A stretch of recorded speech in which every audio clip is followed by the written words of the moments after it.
হতাশা দূর হবে। বলে দিব তিনটা জিনিস, মাত্র তিনটা। কয়টা ভাই? এক, 5 ওয়াক্ত নামাজ। এক কি?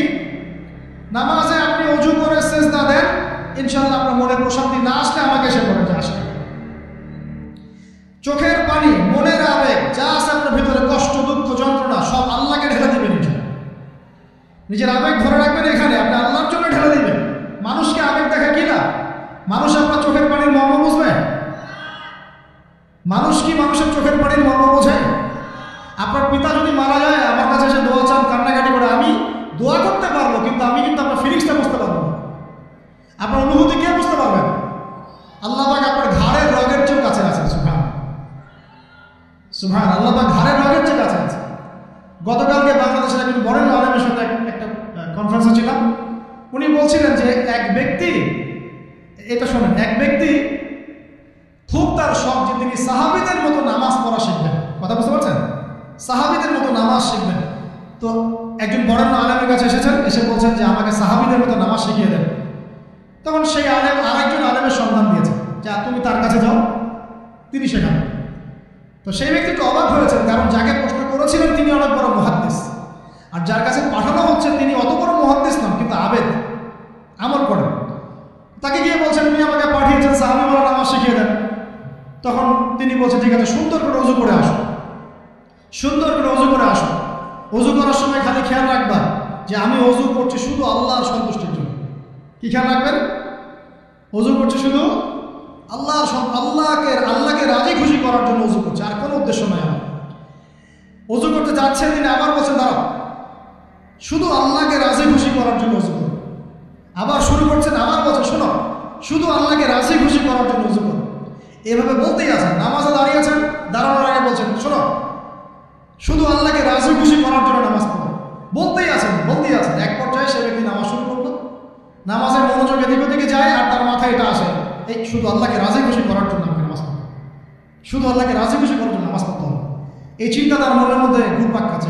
এভাবে নামাজটা সে শেষ করে চিন্তা করছে যে নামাজ তো পুরোপুরি মনোযোগ দিতে পারলাম না, বারবার মাথার মধ্যে এরকম চিন্তা আসছে, আল্লাহ আমাকে মাফ করে দাও, নামাজটা আমার মনে হলো না ঠিক মতো। তখন সে ফিরে এসে তার সে ওস্তাদকে বলছেন আমার তো নামাজ এরকম করে পড়লাম, কিন্তু শেষমেশ মনে হলো যে নামাজটা হয়তো কবুল হয় না, আল্লাহর কাছে খুব মাফ চাইলাম, আল্লাহ আমাকে মাফ করে দাও, নামাজটা মনে হলো না। তখন সেই যে প্রথম ব্যক্তি যিনি পাঠিয়েছেন তিনি বলছেন এটাই হলো সাহাবী বলা নামাজ। তারা আল্লাহকে রাজি খুশি করার জন্য নামাজ পড়তেন, নামাজ শেষ করে আল্লাহর কাছে ইস্তেগফার করতেন, আল্লাহ কিছুই হলো না, কিছুই হলো। আমার কথা কি বুঝতে পারছেন?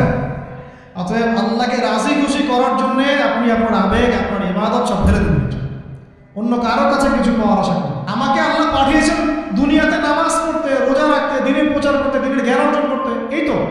তা আমি একজন মেয়ের জন্য জীবন নষ্ট করে দেবো কেন? আমি তাহলে আল্লাহর কাছে কি মুখ দেখাবো, আর নবীর কাছে কি মুখ দেখাবো? ওখানে গিয়ে বলবো আল্লাহ আমি আমার অনুপ্রেমিকার জন্য আশায় হয়ে একদম জীবন দিয়ে দিয়েছি, আত্মহত্যা করেছি। গেছে ভাই, যাইতে দেন। যে ব্যক্তি আপনার অবস্থানকে মূল্যায়ন করে নাই সে আপনার যোগ্য ছিল না। এখন আপনি কি করবেন? নিজের অবস্থান উন্নত করেন, আপনার পিছনে লাইন ধরে ঘুরবেন। এটাই বাস্তবতা। দুনিয়া খুব খারাপ জিনিস। মানুষের অবস্থানকে মূল্যায়ন করে, মানুষের অবস্থানকেই মূল্যায়ন করে, কিন্তু আল্লাহ রাব্বুল আলামিন আপনাকে সর্বাবস্থায় ভালোবাসেন। এই যে আমরা এখন অনেক পাপ করছি না, আল্লাহকে আমাদেরকে আযাব দিয়ে ধ্বংস করে দিয়েছেন। আল্লাহ পাক এখনো আমাদেরকে ভালোবাসেন, গ্রহণ করেন, অপেক্ষায়। আল্লাহ পাক অপেক্ষা করছেন কখন তওবা করবে, আমি তওবা কবুল করব। এই কখন আমার বান্দা খালি একবার বলে আস্তাগফিরুল্লাহ, আল্লাহ পাক সাথে সাথে মাফ করে দিবেন। আর সেই আল্লাহকে ভুলে আপনি কার পিছনে ছুটছেন? আমরা কিন্তু নিয়াত করতে পারি ভাই যে আমরা যারা ওয়াজ শুনলাম জীবনে কোনোদিন সিগারেটে হাত দিব না। রাজি আছি ভাই? অন্য বড় বড় জিনিস তো বহু দূরের কথা।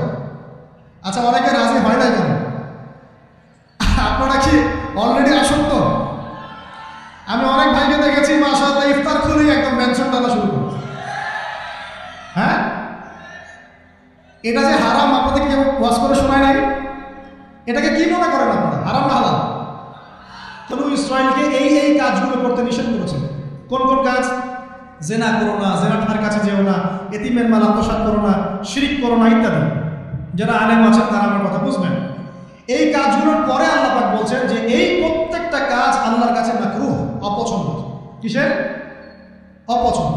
আর এটাকে আপনি সহজ মনে করছেন? নিয়াত করি আল্লাহ পাকের সন্তুষ্টির জন্য আমরা কোনোদিনও মাদকের সাথে সম্পৃক্ত হব না। আর বিশ্বাস করেন, শুধুমাত্র মাদকদ্রব্য নিয়ন্ত্রণ অধিদপ্তর এই আইন কানুন এগুলো দিয়ে, জরিমানা দিয়ে মানুষকে মাদক ছাড়ানো যাচ্ছে না, যাবে না। কেন যাবে না এটা আপনারা খুব ভালো করেই জানেন, আমি বলতে চাচ্ছি না। অনেক সময় মাদক বিরোধী কনসার্ট করে মানুষ, মাদক বিরোধী কনসার্টে ওঠার আগে এক বোতল ডাইল খেয়ে আসে। এগুলো কি বাস্তব কথা বলছি না অবাস্তব কথা বলছি?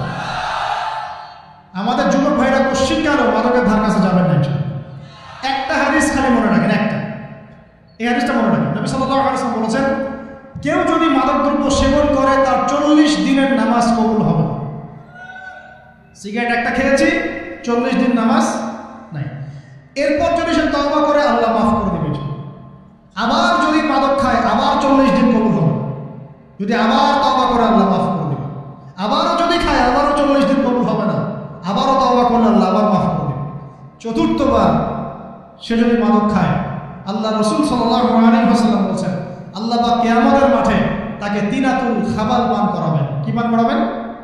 তিনাতুল খাবাল। সাহাবীরা বললেন, ইয়া রাসূলুল্লাহ, এটা কি তিনাতুল খাবাল? কি? নবী সাল্লাল্লাহু আলাইহি ওয়াসাল্লাম বলেন, এটা হচ্ছে জাহান্নামীদেরকে আযাব দেওয়ার পর তাদের রক্ত মাংসের যে পুঁজ বের হবে, এই যে ড্রিঙ্কস, জাহান্নামের যে হার্ড ড্রিঙ্কস, এই ড্রিঙ্কসের নাম হলো তিনাতুল খাবাল। আল্লাহ পাক আমাদের সবাইকে মাদক থেকে বাঁচান। আমল হচ্ছে কোরআন তেলাওয়াত। যে ব্যক্তি কোরআন তেলাওয়াত করতে পারে নিয়মিত, তার মনের মধ্যে এই হতাশা, এই ভীরুতা, এই কাপুরুষতা কিচ্ছু আসবে না ইনশাআল্লাহ। আমি গ্যারান্টি দিচ্ছি আপনাকে, হতাশা আসবেই না আপনার মনে যদি আপনি কোরআন বুঝতে পারেন। কোরআনের একটা আয়াত নিয়ে কোনো কোনো সময় দেখা যায় 2-3 ঘন্টা সময় পার হয়ে যাচ্ছে, আয়াতটা ছেড়ে সামনে যেতে পারছি না। কোরআনের ভিতরে ঢুকলে আপনি দুনিয়ায় ভুলে যাবেন কি হচ্ছে আশপাশে।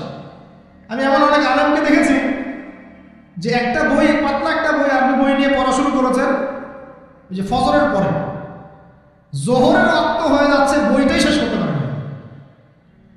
বুঝতে পারবেন না?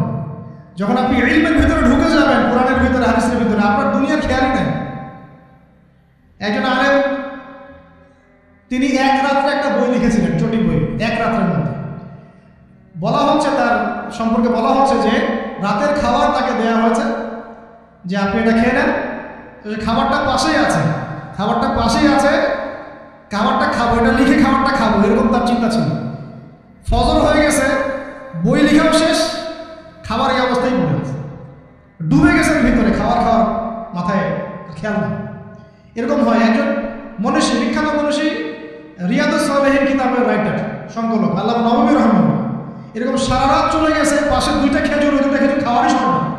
হাদিস নিয়ে গবেষণা করতে রাত পার হয়েছে। আমি বলতে চাচ্ছি, যখন ইলমের ভিতরে, কোরআন হাদিসের ভিতরে ঢুকে যাবেন, আপনার দুনিয়ার খেয়াল আপনার চলে যাবে। এই টেনশন, হতাশা, এই সেই বাদ, তখনই আল্লাহ পাক আপনাকে তার পক্ষ থেকে রহমত দিবেন, বরকত দিবেন, আল্লাহ আপনার দুনিয়ার কাজগুলো করে দিবেন ইনশাআল্লাহ। তখন দেখবেন কেউ আপনার দুনিয়ার ওই কাজটা করে দিয়েছে, কেউ ওই কাজটা করে দিয়েছে, কেউ বাসায় খাবার পাঠিয়ে দিয়েছে, আল্লাহ পাকে এগুলো করাই দিবেন ইনশাআল্লাহ। তো প্রিয় ভাইরা, মাদকে যাবো না আল্লাহর কাছে আসবো? 2 নাম্বার কোরআন তেলাওয়াত, 3 নাম্বার আল্লাহর জিকির। 3 নাম্বার কি ভাই?